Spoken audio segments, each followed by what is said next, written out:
روسیا آمادەکاریە ji کنگرێکی را dike li ser krîza Sûrî. Kesayetî têne vexwendin bi rengekî teketek.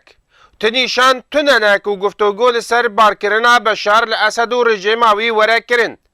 Hêzên siyasî li Kurdistana Sûrî dilsarin ji evî kongirî. Endamê lêvegera siyasî Fuad İbrahim dibêje em ne dijî danûstandinê ne lê Rusya beşek ji krîza Sûriye. حالة تفاوضية حالك شرعية الوضعية السورية ولكن أبعاد في مؤتمري يكجي تمسكي بهتر بالنظام السوري بكي يا دويجي قاربنا كوكيكي بخدنا فندري معارضة سورية آسي روسيا تخوازي بيجي أز لفرم أماك أنجمانا اجتماعية كورد أي كونغر چه ببي هگر کاغذا کردی نر لسر طاوله به و مافی کردا نوی بحث کردن هندری وی کنگری دا وی کنگری دبینن مقاصد و غایات جه تنبونا ملت کرده یعنی. اندام کمیته ناوندی دی پارتی دموکراتی کردستانی سوریه ده پارێزەر بەسێ عەبدێ dibêje çi guftûgû ku wernekirin divê ser pêderê Cenêva yekê û duê be. Eger em lê binêrin demê vê kongrê û aliyatê پێ بەخواندن هاتین kirin هەر تێبێ واتێدا واتە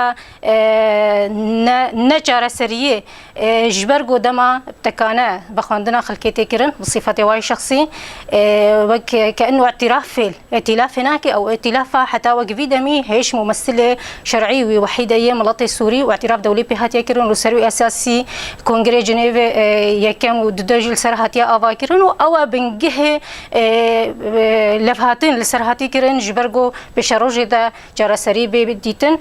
Lê Emer Cafer endamê Polîtbeyroya Partiya Pêşvero di derxuya kirin mebez ji evî kongerî tenê nebûna koalîsyona Sûriye. Ev kongir di re'ya min de dixwaze îtilafê tune bigê ji wek çawa Cêşil Hur tune kirin wek çawa di hundir de muarede teşîd kirin di Daeş û Cebhet-i Nesra de ana siyasiyen jî dixwazin îtilafê intiha bikin û îtilaf nemîne ji ber laşeke 133 dewleta îtiraf bêkiriye dixwazin ew laş ne. Rusya ne wekû serûşta xwe danûstandinê bi rejîma Sûrî re dike. Ta wekû niha ew nehêştiye li nîvarê û ji dev neqeriyaye. Lingê wê li Ukraynayê çavê wê li ava germ e. Lê ma gelo Amerîka û Ewropa raketîne ya roniya kesk dane herçê spî.